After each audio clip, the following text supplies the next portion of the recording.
Sa iba pang balita, pinalakas naman ang kamalayan para sa malusog na komunidad matapos magsagawa ng health education session ang jail nurse ng Cauayan City District Jail hinggil sa kahalagahan at benepisyo ng immunization.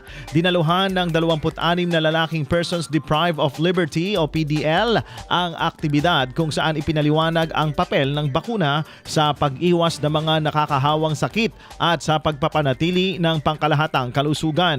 Binigyang diin sa talakayan ang personal na pananagutan ng bawat individual sa pangangalaga ng sariling kalusugan. Layunin ng naturang health education ang palawakin ang kaalaman ng mga persons deprived of liberty upang makagawa sila ng tamang desisyon pagdating sa kalusugan at maiwasan ang pagkalat ng sakit sa loob ng pasilidad. Sa pamamagitan ng patuloy na programang pangkalusugan, isinusulong ng Cauayan City District Jail ang kalusugan, proteksyon at kaalamang kinakailangan para sa mas ligtas at mas malusog na komunidad.